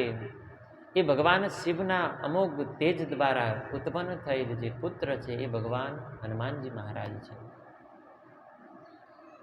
ભગવાન મહાદેવના તેજમાંથી જે પુત્ર ઉત્પન્ન થાય એ સાધારણ હોય જ ન શકે. આપણે જે આ સૃષ્ટિ ઉપર રહીએ છીએ, આ સૃષ્ટિ જે સૂર્યની પ્રદક્ષિણા કરે છે, એ સૂર્ય આપણી આ સૃષ્ટિ આ પૃથ્વી કરતાં 13 લાખ ગણો મોટો છે. આપણું આ સમગ્ર પૃથ્વી 13 લાખ વખત એ સૂર્યની અંદર સમાવિત થઈ જાય એવડું એ સૂર્યનું કદ છે. હવે તો આપ કલ્પના કરો કે એ સૂર્યને એક સાધારણ ફળ સમજી અને જે ભક્ષણ કરી જાય એ મુખ કેવડું હશે, અને એ મુખને ધારણ કરનાર શરીર કેવડું હશે. ભગવાન હનુમાનજી મહારાજની દિવ્યતાનું વર્ણન કરવા જઈએ તો વધારે નહીં, પણ 3 થી 4 દિવસ તો સામાન્ય લાગે. ભગવાન હનુમાનજી મહારાજનું સંપૂર્ણ ચરિત્ર ગાવા જઈએ ને તો 5 દિવસની કથા બીજી થાય. એવું એ તેજમાન, એવા એ દિવ્યમાન ભગવાન મહાદેવના અંશા અવતાર એ હનુમાનજી મહારાજ જે હાલ કળિયુગના જાગૃત દેવ તરીકે પૂજાય છે. તમારે ગમે તેટલા કષ્ટ હોય, ભગવાન મહાદેવની કૃપાથી જે તુલસીદાસજીએ રચિત કરેલ હનુમાન ચાલીસા છે, આપ એનો પાઠ કરો, આપના મનોમાનસિક ફલ પૂર્ણ થશે. આપના શરીરમાં જે કષ્ટ હોય, આપના સમાજમાં કોઈ કષ્ટ હોય, આપની ઉપર કોઈ વિપત્તિ આવી પડી હોય, એ સર્વ કષ્ટનો એ હનુમાન ચાલીસાના પાઠ કરવા માત્રથી દૂર થાય છે. એવા એ ભગવાન મહાદેવના અંશા અવતાર ભગવાન હનુમાનજી મહારાજનો જન્મ થયો. બ્રહ્માજીએ કહ્યું છે કે હનુમાનજી મહારાજના જન્મ બાદ ભગવાન શિવે એક અવતાર વૃષભ અવતાર પણ લીધો છે. જ્યારે સમુદ્ર મંથન થયું અને ભગવાન વિષ્ણુ એ વિશ્વ મોહિનીનું સ્વરૂપ ધારણ કરી દરેક દેવોને અમૃત પણ પાન કરાવી દીધું. સર્વ દૈત્યો છે એ પાતાળ લોકમાં ગયા છે, અને પાતાળ લોકમાં જઈ પોતાનો ઉપદ્રવ કરવા લાગ્યા છે. ત્યારે એ પાતાળ લોકમાં એ સર્વ દૈત્યોનો નાશ કરવા માટે ભગવાન વિષ્ણુ જ્યારે જાય છે અને સર્વ દૈત્યો સાથે યુદ્ધ કરી એમને પરાજિત કરી અને પાછા વળી રહ્યા હતા, એ સમયે જે અમૃતનો કુંભ હતો, જ્યારે વિશ્વ મોહિની સ્વરૂપ ભગવાન વિષ્ણુ એ સર્વ દેવોને પાન કરાવતા હતા, ત્યારે એ ઘડામાંથી, એ કુંભમાંથી અમુક બુંદ એ ધરા ઉપર પડી હતી, અને એ બુંદમાંથી 3 સુંદર કન્યાઓની ઉત્પત્તિ થઈ હતી, જેનું તેજ ચંદ્ર સમાન શીતળ અને સૂર્ય સમાન એમનું મુખ પ્રકાશમાન હતું. એવી એ 3 સુંદર કન્યાઓ એ પાતાળ લોકની અંદર ભગવાન વિષ્ણુનું સ્મરણ, ભગવાન વિષ્ણુનું તપ કરી રહ્યા હતા. અને અસુરોને હરાવી, દૈત્યોને હરાવી જ્યારે ભગવાન વિષ્ણુ પોતાના લોક તરફ પાછા વળી રહ્યા હતા, ત્યારે એમની દ્રષ્ટિ આ 3 કન્યાઓ ઉપર પડી. એમની પાસે જઈ અને જોવે છે તો ભગવાન વિષ્ણુની ઉપાસના કરી રહ્યા છે. ત્યારે ભગવાન વિષ્ણુએ કહ્યું કે આપના તપથી હું પ્રસન્ન થઈ આપને દર્શન દેવા માટે આવ્યો છું. ત્યારે 3 કન્યાઓએ કહ્યું કે આપ અમને વરદાન સ્વરૂપે એક વરદાન આપો. આપ સાક્ષાત લક્ષ્મીજીને ભૂલી, આપનું પરમ સ્થાન છે વૈકુંઠ, એને ભૂલી હર હંમેશ અમારી પાસે આપ નિવાસ કરો અને અમને 3ની પત્ની સ્વરૂપે આપ સ્વીકાર કરો. અને ભગવાન એ ભક્તથી બંધાયેલા હોય છે. 3 કન્યાઓના વરદાન સ્વરૂપ ભગવાન વિષ્ણુ પોતાના ધર્મપત્ની એ ભગવતી લક્ષ્મીને ભૂલ્યા છે. પોતાના સ્થાન વૈકુંઠનો પણ એમને ત્યાગ કરી અને એ પાતાળ લોકની અંદર વાસ કરવા લાગ્યા. અનેક વર્ષોના વિહાર બાદ એ 3 કન્યાઓ દ્વારા અનેક પુત્ર ઉત્પન્ન થયા છે. પણ એ 3 કન્યાઓની બુદ્ધિ પણ આસુરી હતી, કારણ કે ભગવાનને પોતાના વશ કરવા એ સદબુદ્ધિ ન કહેવાય. ભગવાનને એમના ધર્મપત્નીથી અલગ કરી એમના પત્નીને વિયોગ ઉત્પન્ન કરાવ્યો, એ પણ કંઈ શુભ લક્ષણ ના કહેવાય. ભગવાનનું નિજ ધામ, જે પાવન ધામ વૈકુંઠ છે, એમને છોડાવી અને પાતાળ લોકમાં એમને વાસ કરાવ્યો. આ 3 કન્યાઓ મલિન બુદ્ધિવાળી થઈ, માટે એમના પુત્ર પણ મલિન બુદ્ધિવાળા ઉત્પન્ન થયા. અને એ સર્વ પુત્રો એ આસુરી બુદ્ધિને લઈ અને 3 લોકની અંદર હાહાકાર મચાવવા લાગ્યા. એટલું જ નહીં, જ્યારે ભગવાન મહાદેવને આ વાતની જાણ થઈ, ત્યારે એ સર્વ પુત્રોનો નાશ કરવા માટે ભગવાને નીલ કહેતા, જે આકાશનો રંગ છે, એવા નીલ વર્ણની અંદર ભગવાને વૃષભ કહેતા એક બળદનું સ્વરૂપ ધારણ કર્યું છે. અને એ બળદના જે સિંગ છે એ એટલા તીક્ષ્ણ છે. એ વૃષભ અવતાર દ્વારા ભગવાન શિવે એ સર્વ વિષ્ણુ પુત્રનો નાશ કર્યો છે. અને એટલું જ નહીં, એ વૃષભને પોતાના પુત્રનો નાશ કરતા જોતા ભગવાન વિષ્ણુએ વૃષભ અવતાર શિવ સાથે યુદ્ધમાં ઉતર્યા છે.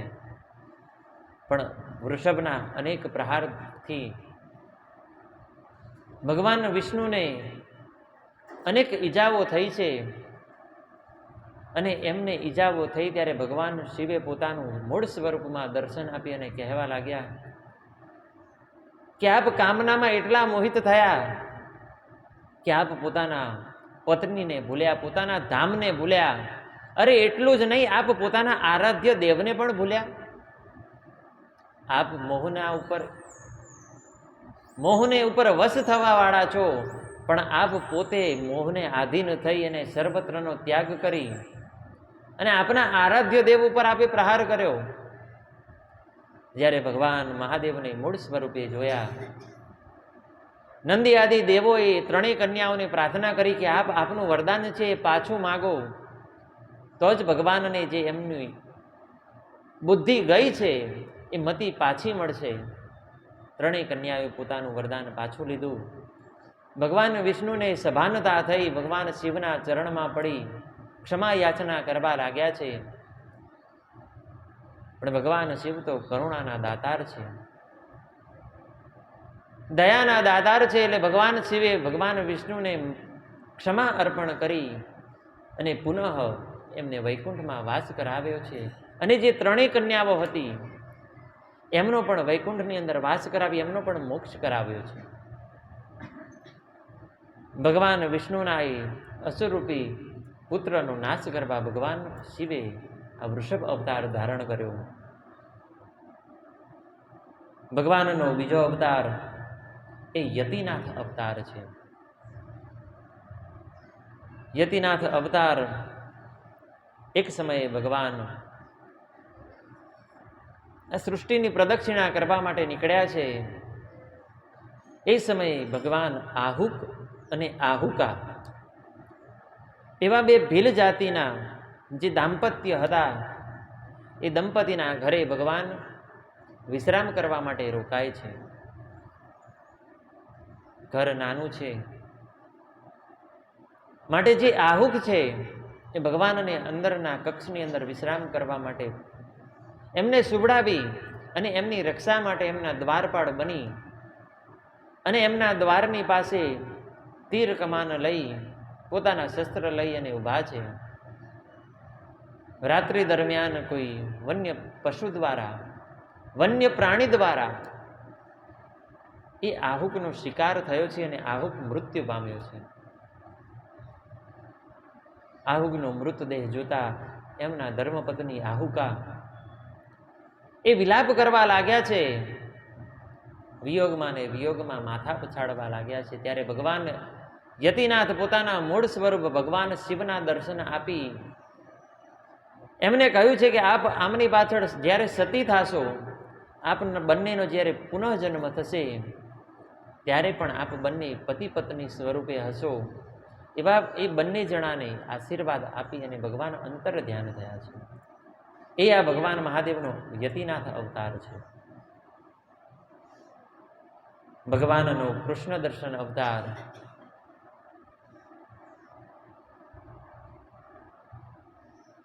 એ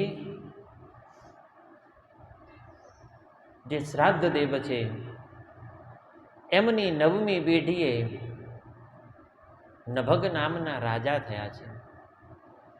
અને એ નભગ નામના રાજા જ્યારે ગુરુકુળની અંદર શિક્ષા મેળવવા માટે જાય છે ત્યારે એમની પાછળ જે ભાઈઓ છે એમને રાજ્યનો, એ રાજ ખજાનાનો સર્વનું વિભાજન કરી પોતપોતાના ભાગ પાડી લીધા છે. જ્યારે પોતાનો અભ્યાસ પૂર્ણ કરી, પોતાનો શિક્ષા પૂર્ણ કરી અને આ નભગ જ્યારે પોતાના ઘરે પાછા વળે છે ત્યારે પોતાના ભાઈઓ પાસે પોતાની સંપત્તિનો ભાગ માંગે છે. ત્યારે કહે છે કે આપ એ ગુરુકુળમાં હતા એટલે અને બ્રહ્મચર્યનું પાલન કરતા હતા એટલે અમને એમ કે આપ પાછા નહીં પધારો માટે અમે આપનો ભાગ રાખ્યો નથી. આપના ભાગમાં તો માત્ર પિતાજી છે. પિતાજીને લઈ અને નભગ નદી કિનારે જાય છે અને પોતાના પિતાજીને કહે છે કે આ તો સર્વત્ર અન્યાય છે. ત્યારે એમના પિતાજી કહે છે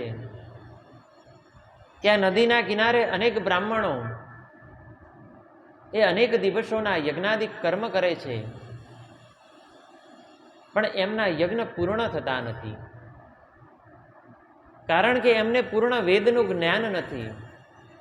અને આપ ગુરુકુળમાં અભ્યાસ કરી અને શિક્ષા મેળવી આવ્યા છો, આપની પાસે તો સંપૂર્ણ જ્ઞાન છે.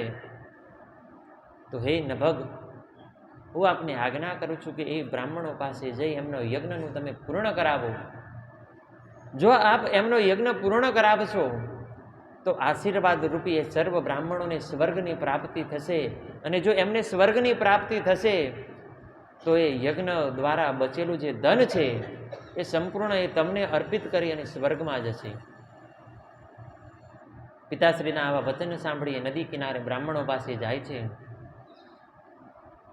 અને વૈશ્વદેવ સૂક્તનો પાઠ કરી એ બ્રાહ્મણોના યજ્ઞને પૂર્ણ કરાવે છે. અને જ્યારે બ્રાહ્મણોના યજ્ઞને પૂર્ણ કરાવે છે અને યજ્ઞ પૂર્ણ થતા એ સર્વ બ્રાહ્મણોને સ્વર્ગના અધિપતિ બને છે, સ્વર્ગને પ્રાપ્ત થાય છે. જ્યારે એ સર્વ બ્રાહ્મણ સ્વર્ગમાં જઈ રહ્યા હતા, એ યજ્ઞની ઉપર વધેલું જે ધન હતું, જે દ્રવ્ય હતું, એ સર્વ ધન એ નભગને અર્પણ કરી અને સર્વ બ્રાહ્મણો એ સ્વર્ગલોકમાં જતા રહે છે. નભગને પણ મનની અંદર આનંદ છે કે એને ધન મળ્યું. જ્યારે યજ્ઞ નારાયણ પાસે જે સર્વ ધન ભેગું કરવા લાગ્યો ત્યારે ભગવાન મહાદેવ કૃષ્ણ દર્શન સ્વરૂપે ત્યાં પ્રગટ થયા છે કે જેમનું સંપૂર્ણ શરીર એ સુંદર ગૌર રંગનું છે, પણ એમની આંખો છે એ કૃષ્ણ વર્ણ કહેતા કાળી છે. નભગને કહેવા લાગ્યા કે હે પુત્ર, આ તું શું કરી રહ્યો છે? નભગ કહે કે બ્રાહ્મણોએ આ ધન મને અર્પણ કર્યું છે, હું ધન ભેગું કરું છું, એકઠું કરું છું. ત્યારે કૃષ્ણ દર્શન અવતાર ભગવાન શિવ કહેવા લાગ્યા કે આની ઉપર તારો અધિકાર છે ખરો? તું આની ઉપર તારો અધિકાર જણાવસ, પણ તારો અધિકાર આની ઉપર છે કે નહીં એની તને જાણ છે? ત્યારે નભગ કે મને એની જાણ નથી. પોતાના પિતા પાસે આવી અને કહેવા લાગ્યો કે બ્રાહ્મણોને તો સ્વર્ગવાસ મળી ગયો, એ તો સ્વર્ગમાં ચાલ્યા ગયા, વધેલું ધન મને સોંપતા પણ ગયા, પણ જ્યારે હું ધન એકઠું કરી રહ્યો હતો ત્યારે એક મહાપુરુષ ત્યાં આવીને મને કહેવા લાગ્યા કે આ ધન ઉપર તારો ભાગ છે કે નહીં? એના પિતા સમજી ગયા કે મહાપુરુષ એ દિવ્ય પુરુષ બીજું કોઈ નહીં, ભગવાન મહાદેવ છે. ત્યારે નભગને કહેવા લાગ્યા કે જે મહાપુરુષ છે એના ચરણને વંદન કરી નમસ્કાર કરજે, એ મહાપુરુષ બીજું કોઈ નહીં, ભગવાન મહાદેવ છે. આ સમગ્ર સૃષ્ટિ, આ સમગ્ર સંપદા એમની છે, પણ જે યજ્ઞ દ્વારા જે ધન અર્જિત થાય છે એમના ઉપર એમનો વિશેષ ભાગ રહેલો છે. માટે જ્યારે તું ધન ઉપર પોતાનો અધિકાર જણાવતો હતો માટે તને એમને રોક્યા છે. આપ જઈ અને ક્ષમા યાચના કરી અને એમને પ્રાર્થના કરજે. નભગ છે એ કૃષ્ણ દર્શન અવતાર પાસે આવી અને ક્ષમા યાચના કરવા લાગ્યો કે પ્રભુ, હું આપની લીલાને જાણી ન શક્યો, સર્વત્ર તો આપનું જ છે, અને આપની કૃપા દ્વારા મને જે દિશા મળી એ દિશા દ્વારા મેં બ્રાહ્મણોને યજ્ઞ પૂર્ણ કરાવ્યો અને એ બ્રાહ્મણો આ મને અર્પણ કરીને ગયા છે, પણ હકીકતમાં તો આ સર્વત્ર આપનું જ છે.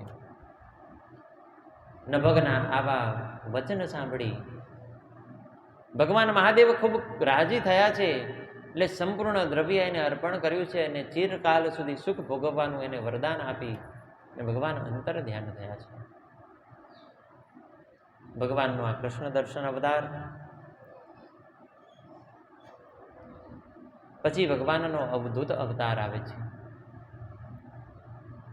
એક સમયે ઇન્દ્રાદિક દેવો અને દેવોના ગુરુ એવા બૃહસ્પતિ એ ભગવાન શંકરને, ભગવાન શિવની પ્રાર્થના કરવા માટે જ્યારે કૈલાસ લોકમાં જાય છે ત્યારે ભગવાન શિવ એક લીલા કરે છે.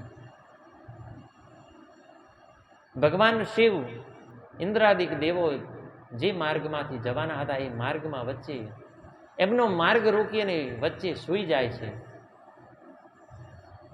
ત્યારે ઇન્દ્રાદિક દેવો જ્યારે એ માર્ગ ઉપર આવે છે, એ અવધૂત સમાન એક ઋષિને ત્યાં સૂતેલા જોઈ અને પ્રશ્ન કરવા લાગ્યા કે અમારે કૈલાસમાં જવું છે, આપ અમારા માર્ગમાં સૂતા છો, આપ અમને માર્ગ આપો, આપ કોણ છો? અનેક વખત ઇન્દ્રએ પૂછ્યું, પણ એ અવધૂત અવતાર ભગવાન શિવ મૌન રહ્યા. એટલે અંતે ઇન્દ્રને ક્રોધ ચડ્યો, એટલે હાથમાં વજ્ર દંડ લઈ અને ભગવાન શિવ સ્વરૂપ જે અવધૂત હતા એમની ઉપર પ્રહાર કરવા માટે પોતાનો હાથ હજી ઉગામે છે. હાથ ત્યાં ને ત્યાં સ્થિત થયો છે, સ્તંભિત થયો છે. ઇન્દ્રદેવ હલી પણ નથી શકતા.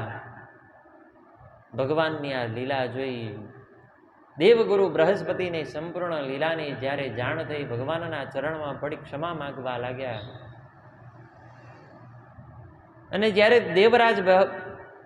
દેવગુરુ બૃહસ્પતિએ જ્યારે ભગવાન મહાદેવની ઉપાસના કરી ત્યારે એમની ઉપાસના, એમની સ્તુતિથી રાજી થઈ અને ભગવાન પોતાના મૂળ સ્વરૂપમાં આવ્યા છે અને એમને સર્વદેવો અને દેવગુરુ બૃહસ્પતિને અવધૂત રૂપે દર્શન આપ્યા છે. એ છે ભગવાનનો અવધૂત અવતાર. પછી આવે છે ભગવાનનો કિરાત અવતાર. આ કથા તો આપ સર્વે શ્રવણ કરી જ હશે. જ્યારે મહાભારત કાળની અંદર પાંચેય પાંડવોને એ વનવાસ ગ્રહણ કર્યો હોય છે, એ વનવાસમાં ફરી રહ્યા હોય છે, ત્યારે પાંચેય પાંડવોમાં યુદ્ધમાં કુશળ એવા અર્જુનને મનની અંદર એક વિચાર આવે છે કે જ્યારે આપણો આ વનવાસ પૂરો થશે, જ્યારે આપણો અજ્ઞાતવાસ પૂર્ણ થશે, ત્યારે જ્યારે આપણે પોતાના નગર હસ્તિનાપુર જઈશું, ત્યારે આપણે આપણો પોતાનો ન્યાય મેળવવા માટે યુદ્ધ તો અવશ્ય કરવાનું રહેશે જ. જો યુદ્ધ કરવું જ છે તો જો આપણી પાસે દિવ્ય અસ્ત્ર શસ્ત્ર હોય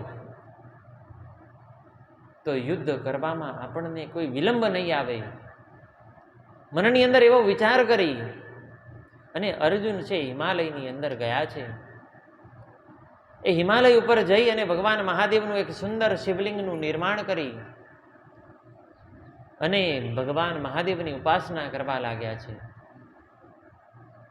અને ભગવાન મહાદેવની જ્યારે ઉપાસના કરી રહ્યા હતા ત્યારે ભગવાન મહાદેવે એમની પરીક્ષા કરવા માટે એક મૂઢ નામનો રાક્ષસ, એક મૂઢ નામના દૈત્યને, શુકર કહેતા એક ભૂંડનું સ્વરૂપ, એટલું વિકરાળ સ્વરૂપ, એ સ્વરૂપે એમને પ્રગટ કર્યો છે. નગરની અંદર એ દૈત્યએ હાહાકાર મચાવ્યો છે. એટલું જ નહીં, પણ એ મૂઢ નામના દૈત્યએ જ્યાં ઋષિગણો યજ્ઞ કરી રહ્યા હતા એ સંપૂર્ણ યજ્ઞશાળાનો પણ સર્વનાશ કર્યો છે. જ્યારે આ સંપૂર્ણ દ્રશ્ય અર્જુને નિહાળ્યું અને જ્યારે પોતાની સામે એ સુવરને આવતા જુએ છે, એ મૂઢ નામના દૈત્યને આવતા જુએ છે, પોતાની પાસે પડેલા ધનુષને ઉપાડી અને એ અર્જુન એ મૂઢ નામના દૈત્યનો વધ કરવા માટે પ્રહાર કરે છે. એક જ ક્ષણે ભગવાન મહાદેવ એ કિરાત કહેતા એક ભીલના સ્વરૂપે પ્રગટ થઈ એ પણ એ જ સમયે પ્રહાર કરે છે. બંનેનો એક સાથે પ્રહાર એ મૂઢ નામના દૈત્યને વાગ્યો છે. દૈત્યનો વધ થયો, પણ પરસ્પર અર્જુન અને કિરાત કહેતા ભગવાન મહાદેવ એ ચર્ચાએ ઉતર્યા. બંને પરસ્પર કહેવા લાગ્યા કે આનો વધ મેં કર્યો છે. કિરાત કહે આનો વધ મેં કર્યો છે, મારું પહેલા બાણ વાગ્યું છે.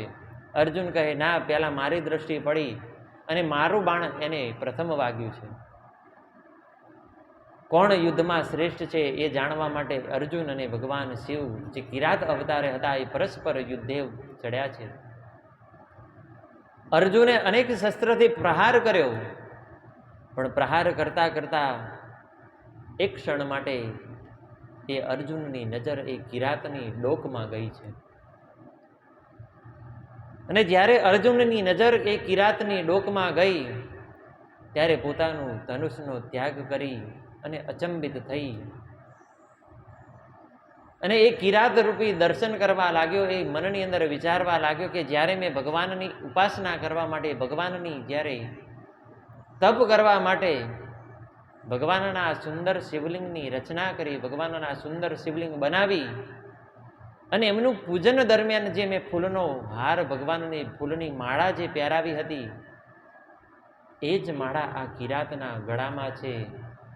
માટે આ કોઈ ભીલ નથી, આ ભગવાન મહાદેવ સ્વયં છે. પોતાના બાણનો, પોતાના ધનુષનો ત્યાગ કરી અર્જુન છે એ કિરાતના ચરણમાં પડી અને ભગવાન મહાદેવની ક્ષમા માગવા લાગ્યો કે પ્રભુ, હું આપના દિવ્ય રૂપને ઓળખી ન શક્યો. મેં આપની સામે ધનુષ તાણી અનેક પ્રહાર કર્યા. આ જગતમાં મારા જેવો પાપી કોઈ નથી. ત્યારે ભગવાન મહાદેવ કહેવા લાગ્યા કે તારો ધર્મ ક્ષત્રિય છે અને ક્ષત્રિય ધર્મ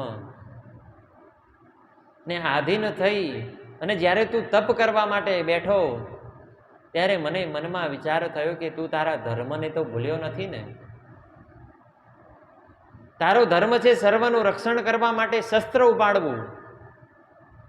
અને ત્યાં ઋષિમુનિઓ સર્વનું રક્ષણ કરવા માટે, આ દૈત્યનો વધ કરવા માટે તારા તપનો ભંગ કરી અને શસ્ત્ર તે ઉપાડ્યું. એ તારી પરીક્ષા હતી અને તારા આ તપથી હું પ્રસન્ન થઈ. એ સમયે ભગવાન મહાદેવે અર્જુનને પાશુપતાસ્ત્ર આપ્યું છે, જે ભગવાન મહાદેવનું સર્વાધિક શ્રેષ્ઠ અસ્ત્ર છે. એવું એમને દિવ્ય અસ્ત્ર અર્પણ કર્યું છે. ભગવાન મહાદેવનો એક અવતાર સુનટ નર્તક અવતાર, એક નર્તકના સ્વરૂપે પણ ભગવાન મહાદેવે અવતાર લીધો છે. જ્યારે જગદંબા પાર્વતી વ્રત કરતા હતા, ભગવાનનું તપ કરતા હતા, અનેક હજાર વર્ષ સુધી ભગવાન મહાદેવને મેળવવા માટે પાર્વતી દેવીએ સમાધિ લગાવી અનેક પ્રકારના તપ કર્યા. ત્યારે પાર્વતી દેવી ઉપર રાજી થઈ, એમના તપથી પ્રસન્ન થાય. ભગવાન મહાદેવે પણ અનેક વખત પરીક્ષા કરી છે. બ્રહ્મચારી સ્વરૂપે પરીક્ષા કરી, સપ્ત ઋષિઓને મોકલી અને પરીક્ષા કરી, નારદ મુનિને મોકલી અને પરીક્ષા કરી. એટલું જ નહીં, ભગવાન મહાદેવ સ્વયં એક મનુષ્યના અવતારે આવી પણ ભગવાન એ પાર્વતીની પરીક્ષા કરી છે. જ્યારે સર્વ તપ પૂર્ણ થયું ત્યારે ભગવાન મહાદેવ પોતાના મૂળ સ્વરૂપે પાર્વતીને દર્શન આપ્યા છે. ત્યારે પાર્વતીએ કહ્યું કે મારી મનની અભિલાષા છે આપને વરવું, પણ આ સંસારનો નિયમ છે. આપ કૃપા કરી, મારા પર દયા કરી, મારા પિતા પાસે આપનો જે આ વિકલ્પ છે એ મારા લગ્ન માટે, મારો હાથ ગ્રહણ કરવા માટે, મને ગ્રહણ કરવા માટે મારા પિતા પાસે આપ મારી માંગણી કરો. જો મારા પિતા રાજી થાય ત્યારબાદ આપણા લગ્ન થશે. ત્યારે ભગવાન મહાદેવ દેવી જગદંબા પાર્વતીની એમનું જે આ વાક્ય હતું એને પૂર્ણ કરવા માટે ભગવાન મહાદેવ એક નર્તકનો, એક નૃત્ય કરનાર વ્યક્તિનું સ્વરૂપ ધારણ કરી અને હિમાલયની અંદર પ્રવેશ કરે છે. પાર્વતીજી વ્રત પૂર્ણ કરી, પોતાનું તપ પૂર્ણ કરી અને ઘરે આવ્યા છે. એટલે હિમાલયે અનેક ઉત્સવ મનાવ્યા છે.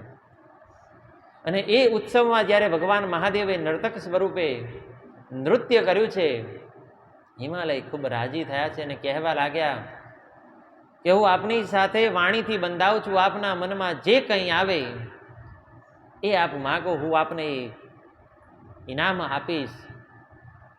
આપના નૃત્યથી હું એટલો પ્રસન્ન થયો છું. ત્યારે ભગવાન મહાદેવ જે નર્તકના સ્વરૂપે અવતાર ધારણ કરીને આવ્યા હતા, એમને કહ્યું કે આપની વાણીના પ્રભાવે આપે જે કહ્યું છે એને લઈ હું આપની દીકરી, આપની કન્યા પાર્વતીની માંગણી કરું છું. હિમાલય અચંબિત થઈ અને ધર્મ સંકટમાં પડ્યા છે. કારણ કે પાર્વતીની નિયતિ, એમનું ભાગ્ય એ ભગવાન મહાદેવ સાથે વરવાનું હતું. અને હિમાલય મનની અંદર વિચાર કરે છે કે મેં કહેતા તો કહી દીધું કે આપ માગો એવું આપને અર્પણ કરીશ, અને આમને મારી દીકરીનો હાથ માગ્યો છે, હવે હું શું કરું? ત્યારે હિમાલય એ નર્તક સ્વરૂપ ભગવાન મહાદેવને વિનંતી કરવા લાગ્યા કે આપે ની સામે જે મેં વચન આપ્યું છે એ વચન હું પૂર્ણ કરીશ. ભગવાન મહાદેવનો હું અપરાધી બનીશ, એ મને જે દંડ આપશે એનો હું સ્વીકાર્ય થઈશ, પણ આપની સામે જે હું વાક્ય બોલ્યો હતો એ વાક્ય ઉપર હું પૂર્ણ રીતે અમલ કરી આપને મારી દીકરી સોંપું છું. જ્યારે હિમાલયના આવા વચન સાંભળ્યા, એ નર્તક સ્વરૂપ ભગવાન મહાદેવ હતા એ પોતાના મૂળ સ્વરૂપે આવ્યા છે અને હિમાલય સહિત પાર્વતી મેનાને દર્શન આપી અને અંતર ધ્યાન થયા છે. એ ભગવાન મહાદેવનો સુનટ નર્તક અવતાર. પછી ભગવાન મહાદેવનો છેલ્લો અવતાર છે યક્ષ અવતાર. ભગવાન મહાદેવે જ્યારે સર્વદેવોએ સમુદ્ર મંથન પછી અમૃતનું પાન કર્યું છે, શક્તિશાળી બન્યા છે, ત્યારે દરેક દેવોને અભિમાન આવ્યું છે. અને એ અભિમાનનો, એ મદનો ભંગ કરવા માટે ભગવાન મહાદેવ એક યક્ષના સ્વરૂપે પ્રગટ થઈ પોતાના હાથની અંદર એક દર્ભનું નાની એવી તીડખી રાખી, એ નાનો એવા દર્ભનો ટુકડો રાખી સર્વ દેવની સામે પ્રગટ થયા છે. અને સર્વ દેવોને કહેવા લાગ્યા કે આપ જો એટલા જ શક્તિમાન હોય, આપ જો એટલા જ મહાન હોય, અને આપને જો એટલી પોતાની શક્તિનું અભિમાન હોય, તો આ મારા હાથમાં જે દર્ભનો ટુકડો છે, આપ એને કાપી બતાવો, આપ એને બાળી બતાવો, આપ એને મારા હાથમાંથી ઉડાવી બતાવો. અનેક દેવો, પવન દેવ આવ્યા, અગ્નિ દેવ આવ્યા, ઇન્દ્રદેવ આવ્યા, અનેક પ્રહાર કર્યા, અનેક પોતાની વિદ્યાઓ એ દર્ભના ટુકડા ઉપર એમને પ્રહાર કર્યા, પણ એ દર્ભનો ટુકડો જેમ હાથમાં હતો ત્યાં ને ત્યાં સ્થિત રહ્યો. અને એ સમયે સર્વ દેવ પોતાની શક્તિ, જેનું અભિમાન હતું, એ સર્વ દેવોનો અભિમાન ભંગ થયો છે. એ સર્વ દેવો મસ્તક નીચું કરી અને એ યક્ષ સ્વરૂપ પુરુષની સામે ઊભા રહ્યા છે. ત્યારે આકાશવાણી થઈ અને સર્વ દેવોને કહેવા લાગી કે તમે દેવ હોવા છતાં જો તમને તમારી શક્તિનું અભિમાન થયું છે, માટે આપની એ અભિમાનને ભંગ કરવા ભગવાન મહાદેવ આ યક્ષ સ્વરૂપે આવ્યા છે. ત્યારે સર્વ દેવોએ ભગવાન શિવની એ યક્ષ સ્વરૂપે ઉપાસના કરી છે. અને ભગવાન મહાદેવે એમને મૂળ સ્વરૂપમાં દર્શન આપી અને અંતર ધ્યાન થયા છે. ભગવાન મહાદેવના આવા અનેક અવતારોનું, અનેક લીલાઓનું, અનેક માયાઓનું આપણે આ કથાઓની અંદર શ્રવણ કર્યું છે. નારદ મુનિએ જ્યારે ભગવાન બ્રહ્માજી પાસેથી ભગવાન મહાદેવના દિવ્ય અવતારોની કથા શ્રવણ કરી, નારદ મુનિ છે બ્રહ્માજીના ચરણમાં દંડવત પ્રણામ કરવા લાગ્યા છે કે પ્રભુ આજે હું ધન્ય થયો. ભગવાન મહાદેવના આવા દિવ્યાથી દિવ્ય અવતાર મેં શ્રવણ કર્યા, આજે મારું જીવન સફળ થયું છે. નારદજી કહેવા લાગ્યા કે આ અવતારોની કથા, આવી દુર્લભ કથા, જે કથાથી હું આજ દિન સુધી વંચિત હતો, એ કથા આજે મને પ્રાપ્ત થઈ છે. એ જ્ઞાન મને આજે પ્રાપ્ત થયું છે. આજે હું પરિપૂર્ણ થયો છું, આજે હું ધન્ય થયો છું. એમ કહેતા ભગવાન શિવની ઉપાસના, ભગવાન શિવના ગુણ ગાવા લાગ્યા છે. આપણે પણ આ કથાનું, આ છત્રને અહીંયા વિરામ આપી આજના છત્રને શ્રવણ કરવાથી જે કાંઈ પુણ્ય મળ્યું છે ભગવાન નીલકંઠેશ્વર મહાદેવના ચરણમાં અર્પણ કરી બે ઘડી ભગવાન શિવના નામનું સ્મરણ કરી આ જીવને શિવ તરફ વાળીએ. અને આવતીકાલની કથા હવે આપણી પાસે શેષ 2 દિવસ રહ્યા છે.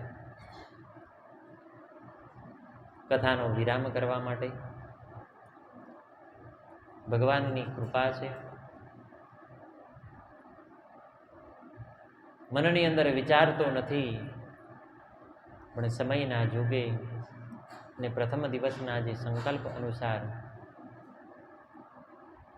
સોમવારના શુભ દિવસે આપણી આ કથાનો વિરામ થશે.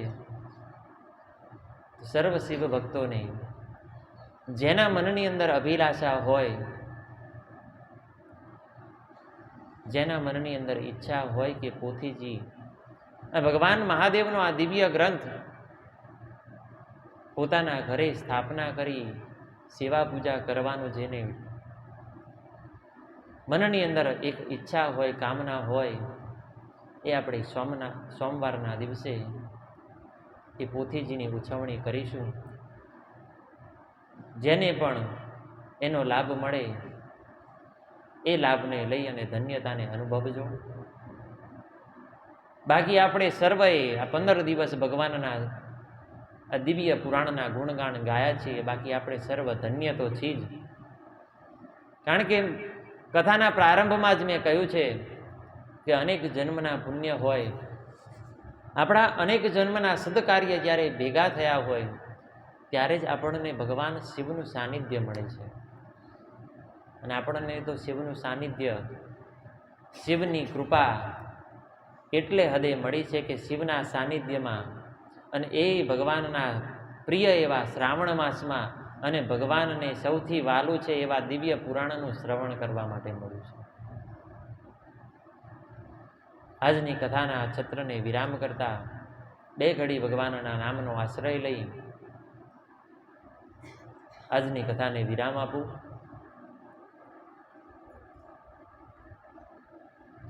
બોલો નીલકંઠેશ્વર મહાદેવ કી જય. ઓમ નમઃ શિવાય, ઓમ નમઃ શિવાય, હર હર ભોલે નમઃ શિવાય, નમઃ શિવાય, હર હર ભોલે નમઃ શિવાય, નમઃ શિવાય, ઓમ નમઃ શિવાય, હર હર ભોલે નમઃ શિવાય, નમઃ શિવાય, ઓમ નમઃ શિવાય, હર હર ભોલે નમઃ શિવાય, ઓમ નમઃ શિવાય, ઓમ નમઃ શિવાય, હર હર ભોલે નમઃ શિવાય, શિવાય, ઓમ નમઃ શિવાય, હર હર ભોલે નમઃ શિવાય, ઓમ નમઃ શિવાય, ઓમ નમઃ શિવાય, હર હર ભોલે નમઃ શિવાય, નમઃ શિવાય, ઓમ નમઃ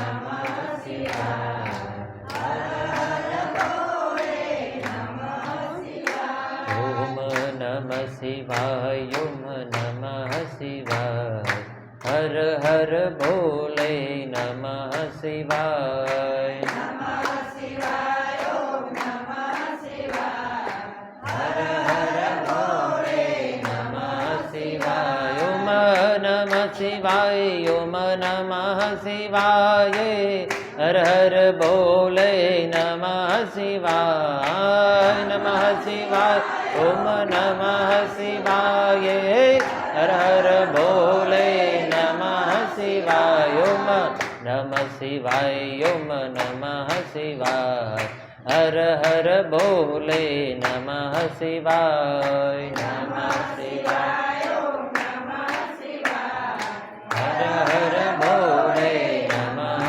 શિવાય, નમઃ શિવાય, ઓમ નમઃ શિવાય, હર હર ભોલે નમઃ શિવાય, નમઃ શિવાય, ઓમ નમઃ શિવાય, હર હર ભોલે નમઃ શિવાય, ઓમ નમઃ શિવાય, ઓમ નમઃ શિવાય, હર હર ભોલે નમઃ શિવાય, નમઃ શિવાય, ઓમ નમઃ શિવાય, હર ભોલે નમઃ શિવાય, ઓમ નમઃ શિવાય, ઓમ નમઃ શિવાય, હર હર ભોલે નમઃ શિવાય, નમઃ શિવાય, ઓમ નમઃ શિવાય, હર હર ભોલે નમઃ શિવાય, ઓમ નમઃ શિવાય, ઓમ નમઃ શિવાય, હર હર ભોલે નમઃ શિવાય, નમઃ શિવાય, ઓમ નમઃ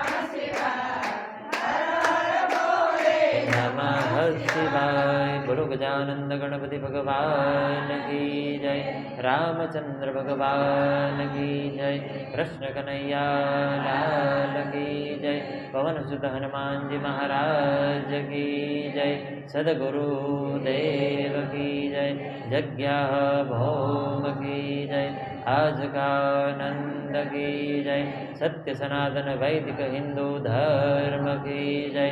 द्वादश ज्योतिर्लिंग भगवान की जय। महाकालेश्वर भगवान की जय। नीलकंठेश्वर महादेव की जय। ओम नमः पार्वते पतये शिव हर हर महादेव।